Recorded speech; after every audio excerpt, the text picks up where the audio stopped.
One afternoon, a young couple, James and Sophie, arrive at a sophisticated robotics facility to purchase an android.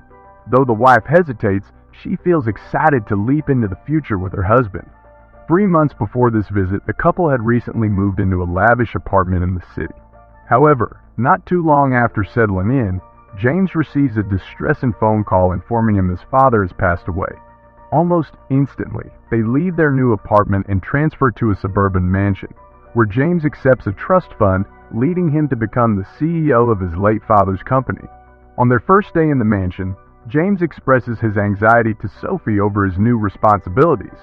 However, he is thankful to be given the book. Great expectations to keep him grounded.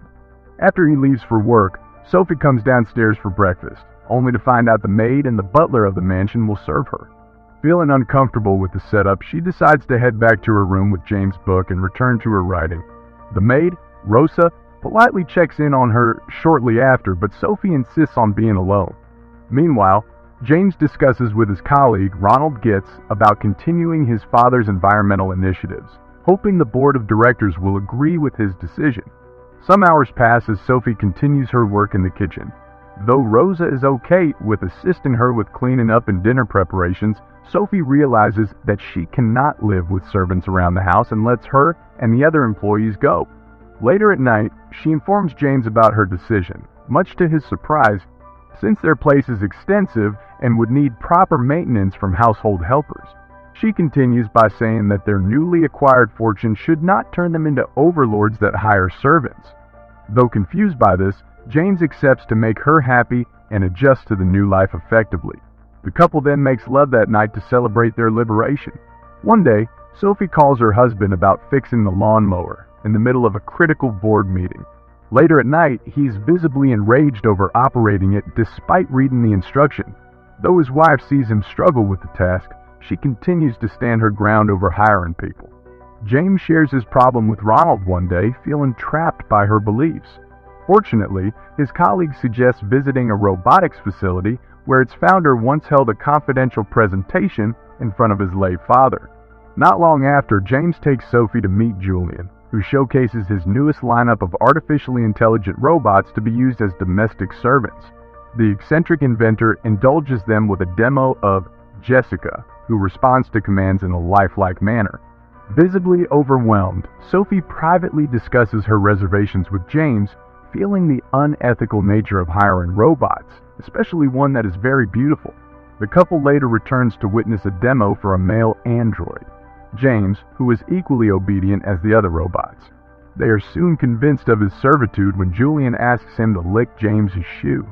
The next day, the inventor personally oversees Henry's charging pod installation inside the couple's house.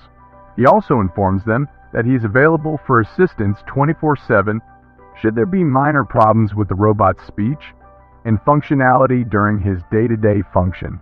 Though the couple looks a bit worried, Julian assures them that the robot will be able to adapt and grow in their household over time. A day later, after seeing the robot do a task in the morning, Sophie expresses her concerns to James, feeling uneasy giving orders to a human, like machine. Her husband insists on using him to maintain order and cleanliness in the house. Over time, she finds Henry useful with the daily chores, even receiving letters from him showing his appreciation for his job. One day, as she enters the room naked, she catches Henry standing inside and commands him to leave. She calls James about this, but he assures her there's nothing to worry about and that he can always be powered down in the docking station should she feel uncomfortable. Later at night, after a tiring day doing negotiations in a company meeting, James tells Sophie he will unplug Henry and bring him out for a game of racquetball. She detests this, believing the robot's programming will get disrupted, but her husband is adamant about releasing some stress by playing a sport. Shortly after bringing Henry to the court, the pair have a rousing game set to intermediate difficulty. In a moment of defeat, James shouts the name of God during a serve, prompting the robot to ask about his beliefs. The young CO learns that he considers his maker a god with certainty, and that his owners have authority over him. Henry then consoles him over the loss of his father, which he appreciates. The session is so good that he shares his enthusiasm with his wife the next day, believing that Henry is a way for him to achieve some sort of counseling. Later in the afternoon, Sophie asks the robot for help stitching up an old, worn-out couch she cherishes. Their conversation leads to a topic about dreams, which Henry finds fascinating in humans as they are not present in his programming. At dinner, Sophie is disappointed to know James will be working on the weekend despite their upcoming plans. Since there is still more to do inside the house, he suggests she keep Henry busy with all the tasks. As the weekend arrives, Sophie sees the robot do an excellent job and rewards him by letting him read a chapter of the Great Expectations book every other day so they can discuss it from time to time. On another day, Henry is requested to inspect the engine of an old truck.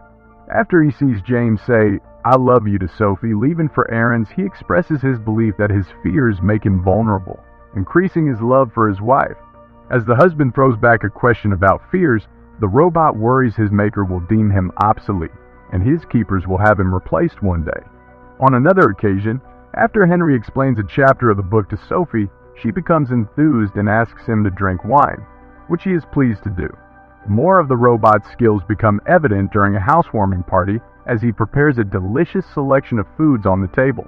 The guests become amazed by this, mainly when he quotes a line from Charles Dickens. Much to James's surprise, Sophie explains that he can be analytical and thought-provoking simultaneously, proving he's been programmed to inherit human-like characteristics. The following day, the couple discusses another chapter of the book with Henry, focusing on his opinions about lust and love. The robot believes that lust is a flaw carried out by sinful actions, though he is not programmed to think of it as such unless he is ordered to. That night, Sophie is disturbed by loud noises downstairs, forcing her to come down and check on Henry's charging station. To her surprise, she sees the kitchen side door open and banging against the howling wind. As she steps out, she quietly approaches a stark naked Henry sleeping on the grass and wakes him up. Noticing that his eyes have been twitching when closed, she asks if he has been dreaming, which he explains is about becoming human.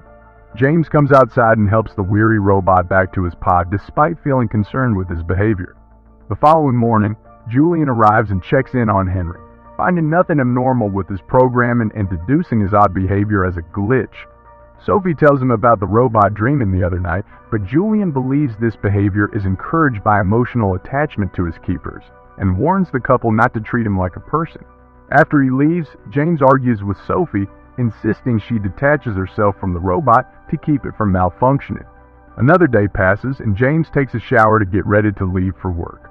Henry walks in on him while he's entirely naked, but the robot reveals he is not bothered by it. He then tests his obedience by letting him shave his beard, to which he complies without issue, proving that he is a glorified appliance and nothing more. Later at night, after a troubling day at work getting his proposal rejected, James delights in reading Sophie's love letter and seeing the old couch fully refurbished. He lights a few candles in the bedroom to entice his wife for sex, but she declines, blaming her tiredness. James continues to feel the stress of work the next day as a significant deal crumbles, displeasing Ronald.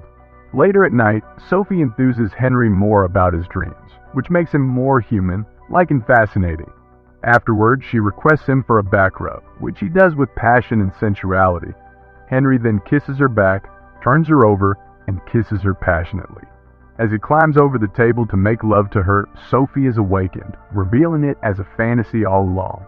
James admits having second thoughts about taking on the responsibility left by his late father, feeling their life has been rushed.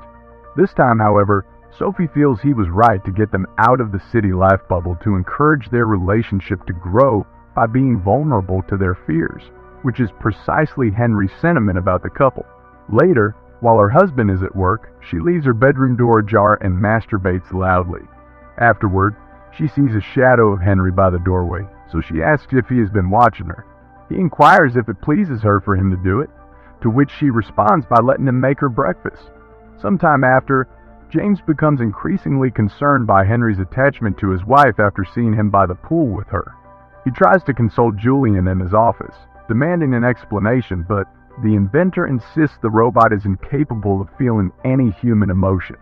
He claims that Henry's perfection is a mirror that reflects the desires of his owners, which is evident in Sophie's obvious attraction toward him. Later, when he gets home, James confronts Henry, ordering him to stop flirting with his wife. The robot is initially confused by his protest as he believes he's doing an excellent job of pleasing Sophie. He reveals that the couple's love is fading and encourages James to change so that they can repair their relationship. As he ponders this, he orders Henry to stop reading the book to Sophie to discourage further attachment. The robot then informs Sophie about her husband's decision, leading her to argue with James's, to the point where she requests to leave the mansion temporarily for a breath of fresh air in the city. Later, after losing to Henry at a racquetball game, he retires home and takes a shower. While looking at the bathroom mirror, he notices his shaver is missing, so he calls for Henry to retrieve it.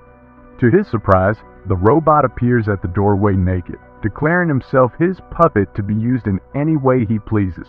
As he shaves him, Henry becomes compelled to kiss him passionately and perform fellation. The following morning, James awakens in his bedroom, reeling in from the strange encounter with Henry last night and questioning his sexuality. He returns to the bathroom and finds a shaver inside the glass, which makes him believe he has been dreaming all along. Before leaving for work, Henry prepares him a packed breakfast to go, since he woke up late while always preparing a beautiful spread for Sophie, who is returning home from the city. James tries to utter something to Henry but holds back. Later at his office, Ronald and another business associate, Jeremy, inform him about the turnover of the environmental deal, as Chinese associates have considered hearing the proposal. Jeremy makes amends with James, believing he made the right decision to stand by the negotiation process, which his late father would have done. Shortly after, James calls Sophie to inform her about the new project pushing through and that they should take time off. She feels unsure about this, believing her husband is trying too hard to please her, but Henry explains he is just becoming worried his future with Sophie will fade away. Wanting to distress from the situation, Sophie instructs Henry to give her a soothing massage, much like her fantasy. With her eyes closed, Henry gently rubs the temple of her head, followed by the back of her neck. However, while doing this, he slowly leans in and kisses her passionately.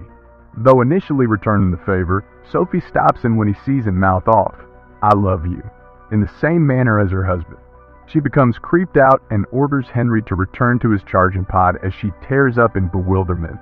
James later returns home to see her distressed while smoking in the bedroom. Sophie confesses about Henry's kiss, but he is less surprised to find out, as he believes it is her fault for leading him to satisfy her desires. After berating her, he heads downstairs and confronts Henry to the point that he punches him in the face, even if he does not feel pain.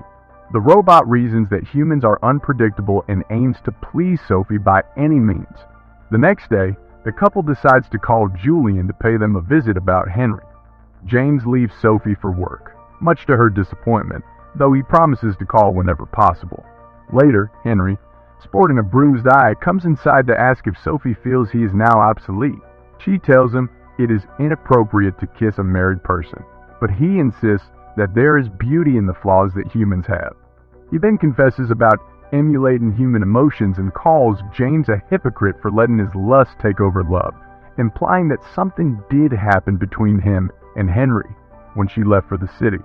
Visibly upset, Sophie storms out before telling Julian to power Henry down. The inventor frantically calls someone to prepare for the worst. Shortly after, Sophie bursts inside the boardroom, leading the couple to talk seriously inside James's office about what transpired with him and Henry. James admits that he was caught up in the moment of lust and did not know what to feel with Sophie, who had failed to satisfy him recently. The couple agrees that they have been drawn to Henry's perfection to shield themselves from their true nature.